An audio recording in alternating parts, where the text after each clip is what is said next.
Alex Littlejohn is with us, State Director of the Nature Conservancy. Good morning, Alex. How are you, sir?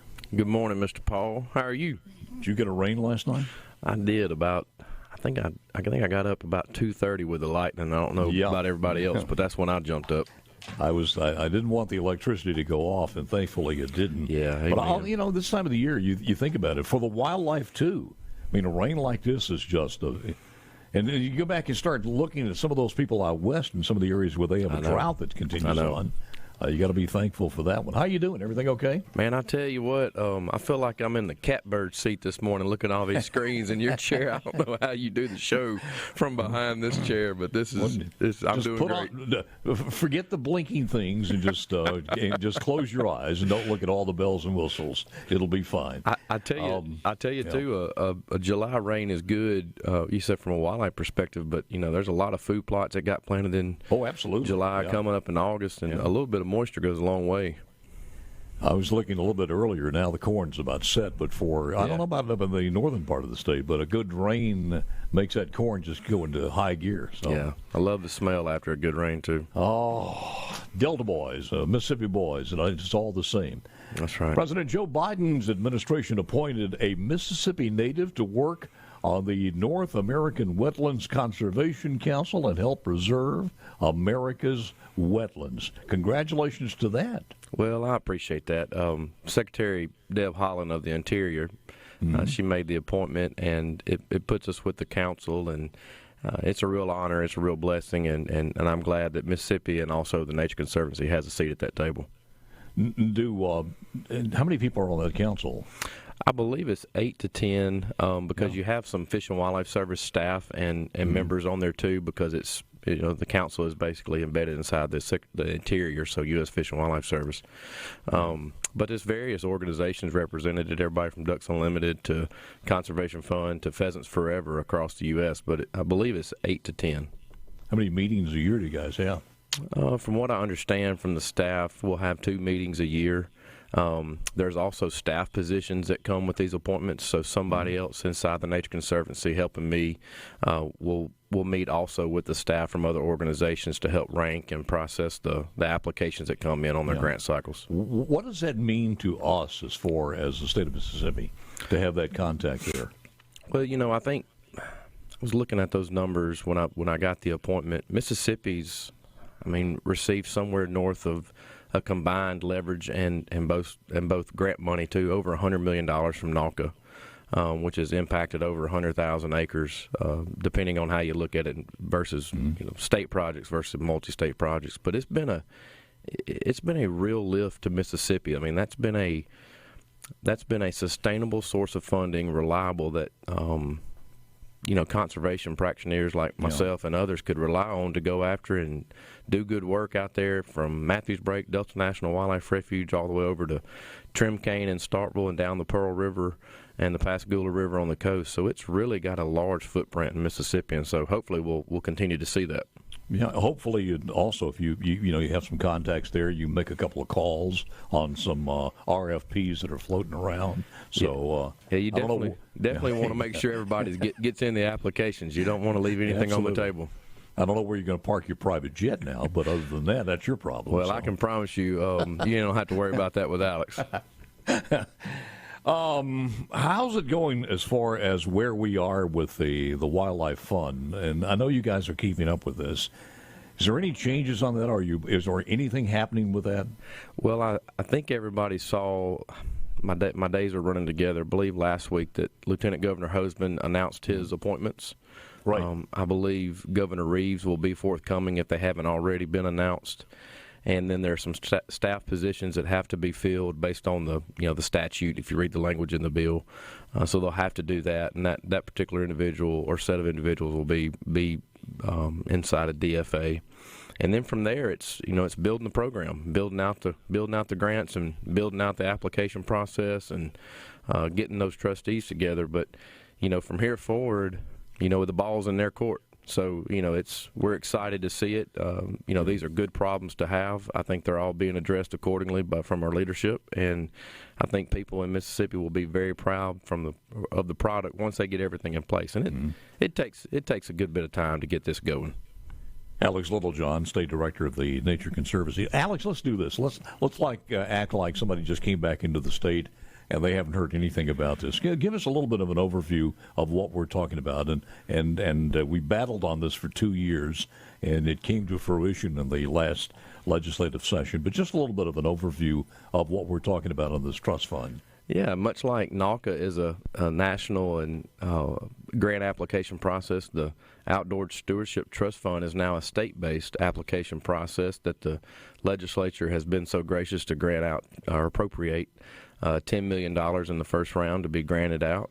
And those projects can be anywhere from Memphis to Gulfport, Greenville to Meridian, and can entail anything from city parks and walking trails to restoration and conservation on private and public lands across the state. So, I mean, are these going to be probably filed mostly by municipalities, or who's going to go after these for the or nonprofit organizations? I think you'll see a combination. I hope you see a combination, actually, of municipalities plus nonprofit organizations and conservation organizations like ourselves, Nature Conservancy, Ducks Unlimited, Wildlife Mississippi, the Foundation for Wildlife, Fishery, and Parks, Trust for Public Lands, those type of entities, but also our state partners from Department of Marine Resources to Mississippi Department of Wildlife, Fishery, and Parks, Forest Service. You want to see Mississippi Forestry Commission. I want to see everybody partnering on these projects, and so I hope we see a diverse set of application and partners come to the table. For instance, if somebody has, I don't know, let's say they have 1,000 acres of woods and it's great hunting in there, and the next generation is not that big of a hunters, and mom and dad has passed away, and they want to sell this to a nonprofit for maybe a hunting club or for the public lands. This would give us a chance to buy that and possibly match it with some federal dollars? Well, by statute, the bill language says that you can't enter into land acquisition for, I believe, the first 2 years, the life of the fund. So, really what you've got in the first 2 years and maybe a couple of years is we've got some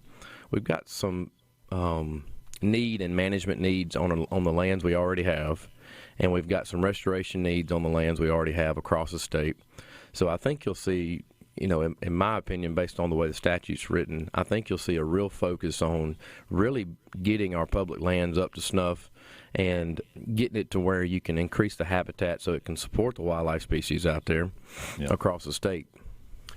Is there anything written in the bill to give some equal representation between hunting and non-hunting? In other words, the bike trails and things such as that, parks versus hunting land?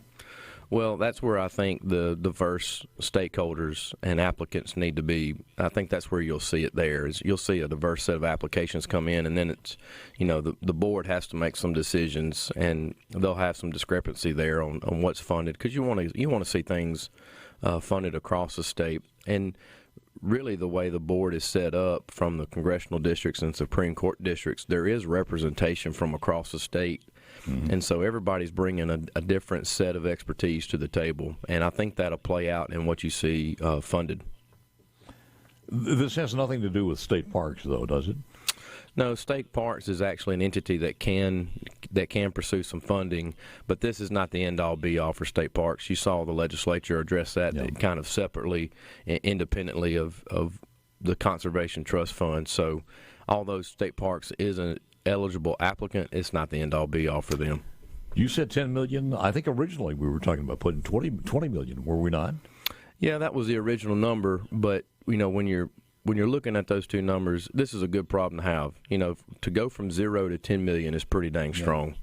And in a state that didn't have a dedicated funding source to begin with, I would just tell you $10 million can go a long way, especially when you think about NAWCA. So we started off with NAWCA, but over its life, since President George H.W. Bush signed NAWCA into all right, hold on, because I want you to explain what that is. I'm sorry. And we'll come back and talk about that. Alex Littlejohn, State Director of the Nature Conservancy. Wayne Withers. And if Alex wants to stick around, then he can try him out. Wayne is a professional arm wrestler. That would be good. Matter of fact, we can sell tickets on that one. Make for a heck of a morning, baby. It'd make for a heck of a morning. Put you and Perez in there together. It will be a quick match, folks. It would take both of us. It'd take both of us. And full body. Wayne Withers coming up at 8:05. All right, take a quick break. Back with more next. Now, Alex, you can hit any of those buttons you want to, just see what happens. I tell you, man, this is crazy. Yeah, the one that ejects the host is on the left there. So does it? You're okay with that one? No, I'm fine. Alex Littlejohn, State Director of Nature Conservancy. Before we left, you were giving this acronym that sounded, and you were throwing it at us, and it sounded something like between a physical disorder and an STD, but I have no idea what it is. But go back to that one and tell us what you're talking about. We were talking about the $10 million that was coming in for the trust fund in Mississippi, and we were talking about the impact it could have, and I was trying to relate it to the council that I've been appointed to and serve on it. And in 1989, George H.W. Bush signed this particular law signed this particular legislation into law that created the North American Wetland Council. Since 1989, they've granted out $2 billion. They've leveraged an additional $4 billion from the over 6,000 partners across 3,200 projects that have impacted over 30 million acres. So that just shows you the impact. If you bring it back down home to Mississippi and our trust fund now that you see that was passed this past session, $10 million can really probably have between a $40 and $60 million impact. And you'll remember we made those statements as we were pushing for it and supporting it. And so you're going to see that $10 million can really have a large footprint. Now, we can always do more with more, but I think you'll see in the first round of applications just how large an impact that we can have with the money that we've got set aside now. Most of those are going to come with matching dollars, but will some of them just be standalone, or if you want to get the real effect from it, certainly if you can get those matching dollars, it's going to be powerful.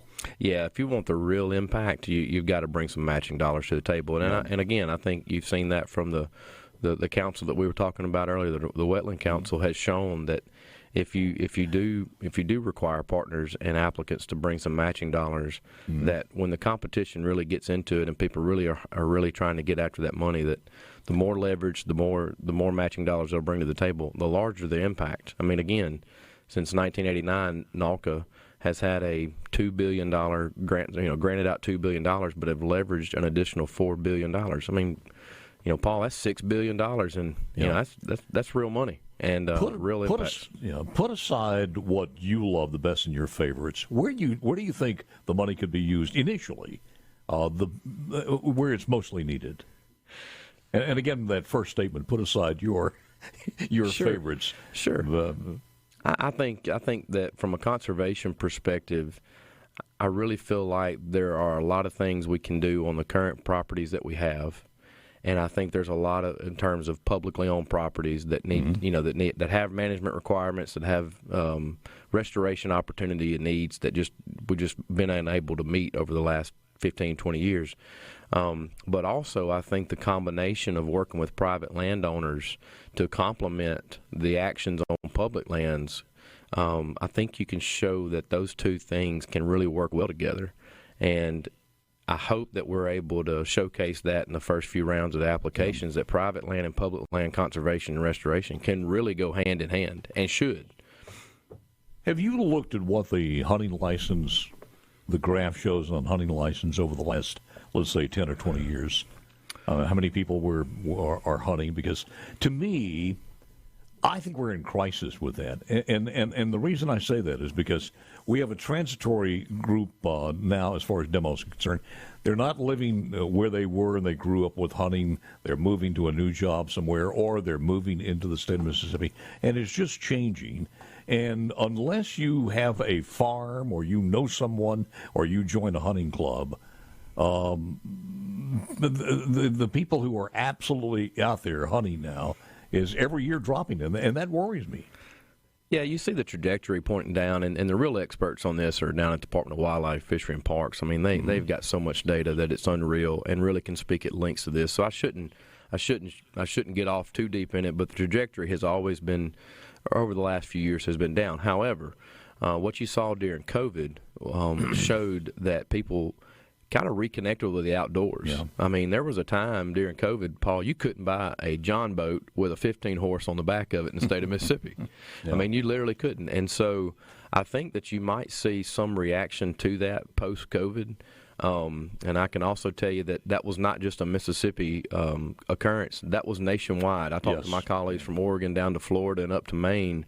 I mean, TNC owns a fair amount of land, about 2 or 3 million acres across the U.S., and the amount of traffic that we saw just on our properties was absolutely astounding during COVID and continues to be that way today. I think you could say the same thing about camping. Oh, absolutely. A lot of families decided to do that, just get out. Yeah, absolutely. And again, away from hunting, just camping itself. So sure. It's good news. And I know this is a tough question. Any kind of dateline or timeline on this when you think the first applications could go out? Because we're still a ways from that yet. Yeah, like I said, the ball is completely in their court, and this takes a little time to stand up a brand new program with a board that's going to have some oversight and some transparency. So it's a timeline. I'd be wrong to try to place that on anybody. I mean, that's completely up to the board and should be, and it's up to getting that staff on place. And I think everybody once it is in route and has been built, I think Mississippi will be very proud of it. And I'd rather them take their time and get it right. Realistically, probably going to be somewhere into next year, and certainly as far as making that first RFP, the latter part of next year. So we're talking possibly, a year and a half, 2 years away from the first one coming to fruition. Well, I hope it's not that long, but I will tell you that the conservation groups out there in the state of Mississippi are sitting on go. I can tell you that So they are ready. Huh? Oh, they're you don't have to worry about those groups. I can promise you that they're sitting on go. So they bought the reams of paper. They're just ready to put something on it. Look, it's already en route, and with the amount of federal dollars that we have in process right now, from America the Beautiful through the National Fish and Wildlife Foundation, through North American Wetland Council, which we've been talking about. LWCF, which is the Land and Water Conservation Fund, there is an incredible amount of opportunity to leverage real money in the state of Mississippi. What's the max that they could request? That's up to the board. That'll be up so to that's not in the bill itself. No, there's some decisions that the board will need to make, and they will, and rightfully so. And again, that's not something I should be speaking on. That should be up to them, and they should have the ability to make that decision.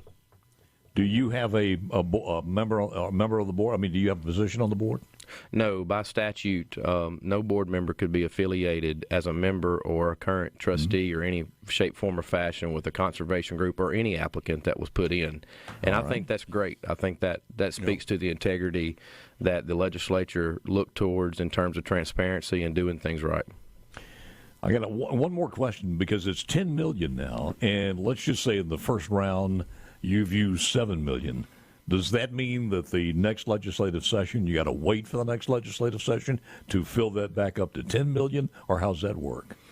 I think the way the statute was written was that the fund could hold no more than $20 million at any given time, and then it's up to the legislature. If they want to re-up it it's an annual appropriation, and I think that's the scary part of this one, because they could decide to give you $250. Well, absolutely so, but I think what I have seen in my experience across the U.S. in these programs, those that are annually appropriated, and they've gone through the process too, but I think that they've also shown that the impact and the success and the support behind the projects that are ultimately funded by the program speak for themselves. Yeah, you're being nice, but you got to fight every year just to get that back. Well, I get that too. I get that too. I understand that, but any final thoughts, sir? Nope, I'm just telling you, again, back to the NAWCA Council, it's a blessing and it's an honor, and I take great pride in being a Mississippian at the table, and I take great pride in representing my organization, the Nature Conservancy, at the table as well. We just had SEC days, so I'll ask you this one. When does the first hunting season start on doves? When do it? September what? Is it first Saturday in September? I think it's first Saturday. I don't know what the date is. First Saturday in September. I tell people every field I go to, just put me under the power line. That's where I want to be. Well, if you dove hunt, you know what I'm saying. You do you want to be there? You want to do the morning or the noon? Which one? You do the morning or the noon? Or afternoon? I'm good with either. I'm good with either. Man, I don't know. As you get a few more years under that, standing in a cotton field or a cornfield or any field at 117 degrees, I love that meat, man. But I tell you, it makes those October and November dove seasons really special. That cooler weather is a lot easier. Yes, it does. Alex, always good, sir. Have a great weekend. Thank you for coming in. Appreciate it very much. Hey, Paul, you